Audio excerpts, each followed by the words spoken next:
ಆತ್ಮೀಯ H16 news ಅರ್ಥಾತ್ ಹೇ ಸೀತಾರಾಮಗೆ ಸ್ವಾಗತ. ನಾನು ನಿಮ್ಮವ MI ಅಥವಾ ಮಲ್ಲಪ್ಪ ಜೋತಾವಾರು. ಆದ್ಮೇಲೆ ಈಗ ತಾವು ದಿನ ಸುದ್ದಿಗಳನ್ನ ಅದರ ಜೊತೆಗೆ ವಿಶೇಷತೆಗಳನ್ನ ನೋಡ್ತಾ ಹೋಗಿ ವಿಶೇಷ ಈ ಮೊದಲನೇ ಸುದ್ದಿಯನ್ನು ನೋಡಿ.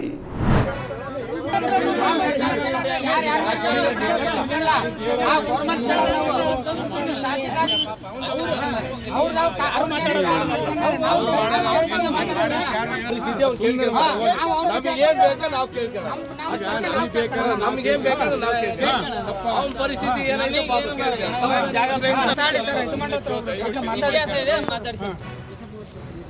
ಬರ್ರಿ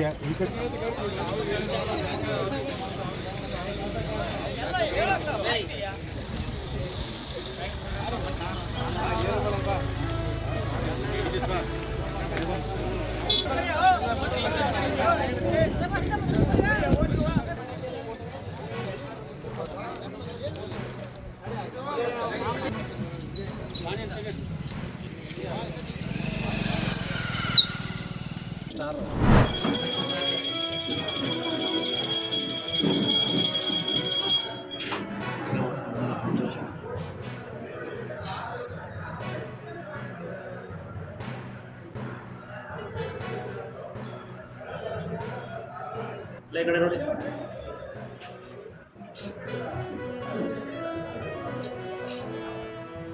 ಒಂದು ವ್ಯಕ್ತಿಯಲ್ಲ ಶಕ್ತಿ. ಹೇಗಪ್ಪ ಶಕ್ತಿ ಅಂದ್ರೆ,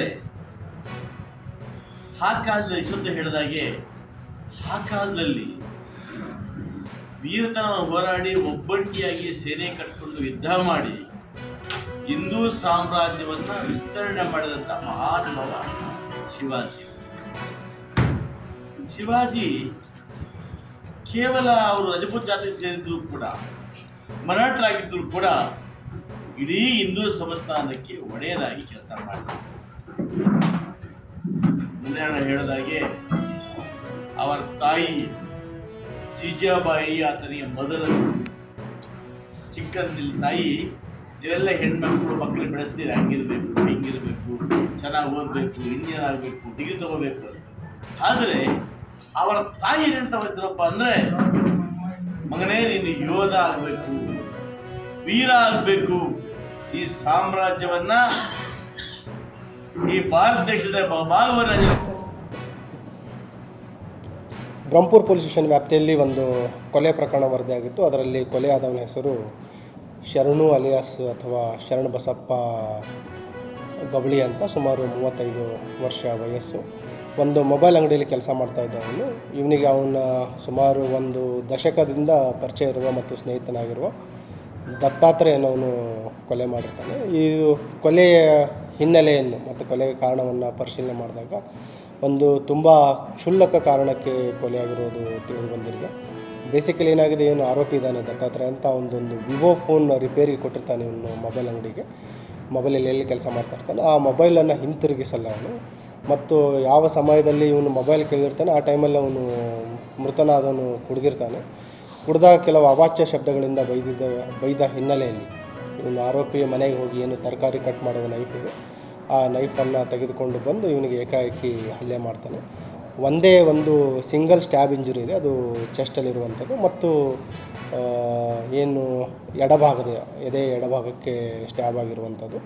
ಆ ಸಿಂಗಲ್ ಇಂಜುರಿಯಿಂದ ಅವನು ಸ್ಥಳದಲ್ಲೇ ಮೃತಪಟ್ಟಿದ್ದಾನೆ. ಮತ್ತು ಇಮಿಡಿಯೇಟ್ ವಿತಿನ್ 24 ಅವರ್ಸ್ ಏನು ತಲೆಮರೆಸ್ಕೊಂಡಿದ್ದ ಆರೋಪಿಯನ್ನು ಈಗಾಗಲೇ ಬಂಧಿಸಿದ್ದಾರೆ ಮತ್ತು ಈಗಾಗಲೇ ತನಿಖೆ ನಡೀತಾ ಇದೆ. ಆರೋಪಿಯನ್ನು ನ್ಯಾಯಾಂಗ ಬಂಧನಕ್ಕೆ ಒಪ್ಪಿಸಲಾಗಿದೆ. ಅದರಲ್ಲಿ ಕೆಲವು ಕಾರಣಗಳಿದ್ದಾವೆ. ಏನಂತಂದರೆ, ಏನು ಮೊಬೈಲ್ ಫೋನ್ ರಿಪೇರಿ ಕೊಟ್ಟಿದ್ದ, ಸ್ಕ್ರೀನ್ ಡ್ಯಾಮೇಜ್ ಆಗಿದೆ ಅಂತ ಕೊಟ್ಟಿದ್ದ.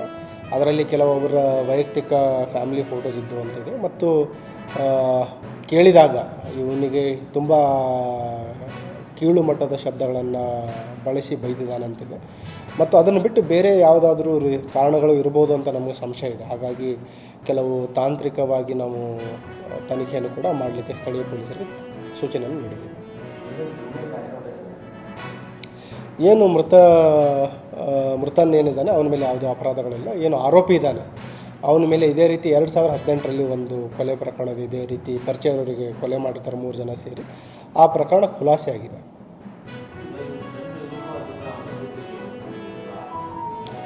ಫ್ರೆಂಡ್ ಇರಲಿಲ್ಲ, ಅವನೇನು ಮೃತನಾಗಿದ್ದಾನೆ, ಅವನ ಕಸಿನ್ ಬ್ರದರ್ ಜೊತೆ ಅಲ್ಲಿ ಪಾರ್ಟಿ ಮಾಡ್ತಾಯಿದ್ದ ಅಥವಾ ಡ್ರಿಂಕ್ಸ್ ಮಾಡ್ತಾಯಿದ್ದ. ಅವರು ಡ್ರಿಂಕ್ಸ್ ಮಾಡಿ ಅವನು ಹೋದ ನಂತರ ಇವನು ಆರೋಪಿ ಬಂದು ಅವನಿಗೆ ಹಲ್ಲೆ ಮಾಡಿದ್ದಾನೆ. ಸೊ ಅವನು ಹಲ್ಲೆ ಮಾಡಿದ ನಂತರ ಅವನೇ ಅವನ ಕಸಿನ್ ಬ್ರದರ್ಗೆ ಹೇಳಿದಾನೆ, ಈ ರೀತಿ ಹಲ್ಲೆ ಮಾಡಿದ್ದೀನಿ, ಅವನಿಗೆ ಇಮಿಡಿಯೇಟ್ ಆಸ್ಪತ್ರೆಗೆ ಸಾಗಿಸಂತಾನೆ. ಬಟ್ ಅವ್ರು ಹೋಗಿ ನೋಡಿದಾಗ ಸ್ಥಳದಲ್ಲೇ ಮೃತಪಟ್ಟಿರುವಂಥದ್ದು ತಿಳಿದು ಬಂದಿದೆ.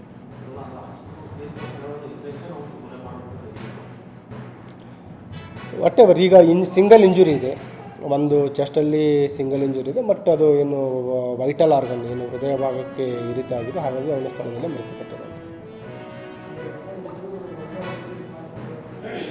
ಯಾವುದು? ಸೊ ಅದನ್ನ ಬಗ್ಗೆ ಈಗ ನಾವು ತಿಳ್ಕೊಳ್ಬೇಕಾಗಿದೆ. ಯಾಕಂತಂದರೆ ಆರೋಪಿಯ ಒಂದು ನೆರೇಷನ್ ಇದೆ ಮತ್ತು ವಿಕ್ಟಿಮ್ದು ಒಂದು ಮತ್ತು ಅವನಿಗೆ ಪರಿಚಯ ಇರೋ ನೆರೇಷನ್ ಬೇರೆ ಇದೆ. ಈಗಾಗಲೇ ಇವರ ಏನು ಯಾರ್ಯಾರಿಗೆ ಸಂಪರ್ಕ ಮಾಡ್ತಾಯಿದ್ರು ಮತ್ತು ಬೇರೆ ಏನು ರೀಸನ್ ಇದೆ, ಆರಂಭದಲ್ಲಿ ಹಣಕಾಸಿನ ಒಂದು ರೀಸನ್ ಇದೆ ಅಂತಲೂ ಕೂಡ ಹೇಳಿದರು. ಬಟ್ ಬೇಸಿಕಲಿ ಈಗ ಇಮಿಡಿಯೇಟ್ ಅವರು ಹೇಳಿದ ಪ್ರಕಾರ ಏನು ಮೊಬೈಲ್ ಫೋನಿಗೋಸ್ಕರ ಅಂತಿದೆ, ಬಟ್ ವೈಯಕ್ತಿಕ ರೀಸನ್ಗೋಸ್ಕರ ಆಗಿರುವಂಥದ್ದು ಮೇಲ್ನೋಟಕ್ಕೆ ಕಂಡು ಬರ್ತಾ ಇದೆ. ಎಲ್ಲಿ ಇಬ್ಬರು ಜೊತೆಗೆ ಹೋಗಿರಲಿಲ್ಲ, ಇಬ್ಬರು ಜೊತೆ ಹೋಗಿ ಡ್ರಿಂಕ್ಸ್ ಮಾಡಿರೋಂಥದ್ದಿಲ್ಲ. ಇದರಲ್ಲಿ ಪ್ರತ್ಯೇಕವಾಗಿ ಅವನು ಮೃತನಾದವನು ಅವನ ಕಜಿನ್ ಬ್ರದರ್ ಜೊತೆ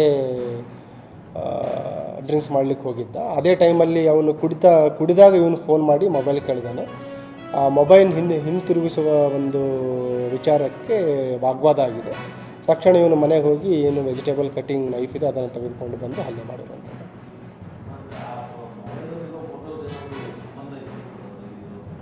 ಈಗ ಅದನ್ನು ನಾವು ಮೊಬೈಲ್ ಸೀಸ್ ಮಾಡಿದ್ದೀವಿ, ಅದನ್ನು ನಾವು ಈಗ ಡಿಜಿಟಲ್ ಫೋರೆನ್ಸಿಕ್ಸ್ಗೆ ಕಳಿಸಿ ಅದನ್ನು ವಿಶ್ಲೇಷಣೆಯನ್ನು ಮಾಡ್ತಾ ಇದ್ದೀವಿ.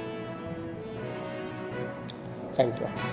24 ಗಂಟೆ ಬಸ್ಗಳಲ್ಲಿ ಸಂಚರಿಸುವ ಎಲ್ಲ ಪ್ರಯಾಣಿಕರು ಯುವ ಶಕ್ತಿ ಯೋಜನೆ ಮಾಡಿರೋರು ಅವರೇ.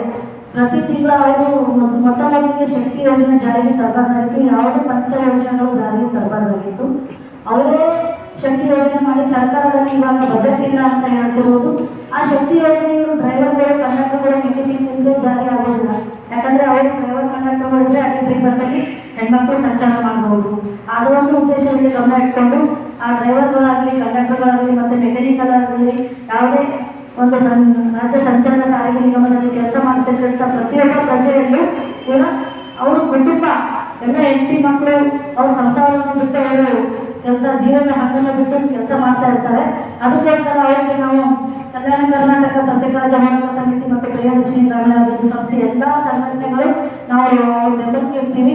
ಪ್ರತಿದಿನವೂ ಇನ್ನೊಂದು ಬರ್ತಕ್ಕಂಥ ದಿನಗಳಲ್ಲಿ ಅವರಿಗೆ ಸಿಗಬೇಕಾಗಿರ್ತಕ್ಕಂಥ ಪ್ರತಿಯೊಂದು ಸೌಲಭ್ಯಗಳು ಕಾನೂನಾತ್ಮಕವಾಗಿ ಕರ್ನಾಟಕ ಸರ್ಕಾರ ಘೋಷಣೆ ಮಾಡಬೇಕು. ಆದಷ್ಟು ಬೇಗ ಈ ಒಂದು ಕಾರ್ಯರೂಪಕ್ಕೆ ಬಂದೇ ಇದ್ದರೆ ನಾವು ಮುಂದಿನ ದಿನಗಳಲ್ಲಿ ಬೆಂಗಳೂರು ಚಲೋವನ್ನು ಒಂದು ಚಳವಳಿ ಮಾಡಿ ವಿಧಾನಸೌಧ ಮುತ್ತಿಗೆ ಹಾಕ್ತೀವಿ ಅಂತ ನಾನು ಈ ಮೂಲಕ ಮಾಧ್ಯಮದ ಮೂಲಕ ತಿಳಿಸ್ತಾ ಇದ್ದೀನಿ. ಧನ್ಯವಾದಗಳು. ತಾವೆಲ್ಲ ಇಲ್ಲಿವರೆಗೆ ಸುದ್ದಿಗಳನ್ನು ನೋಡಿದಿರಿ, ಜೊತೆಗೆ ವಿಶೇಷ ಘಟನೆಗಳನ್ನು ಸಹ ನೋಡಿದಿರಿ. ಅದು ನಿಮ್ಗೇನು ಅನ್ನಿಸ್ತು? ನಿಮಗೆ ಲೈಕ್ ಮಾಡಿರಿ, ಶೇರ್ ಮಾಡಿರಿ, ಕಾಮೆಂಟ್ ಮಾಡಿರಿ, ಜೊತೆಗೆ ಸಬ್ಸ್ಕ್ರೈಬ್ ನಿಲ್ಲಿಸ್ಬೇಡ್ರಿ. H16 ನ್ಯೂಸ್ ಅರ್ಥಾತ್ ಸಿದ್ದರಾಮಯ್ಯ ಸತ್ಯದ ಕೈಗನ್ನಡಿ ವಂದನೆಗಳು.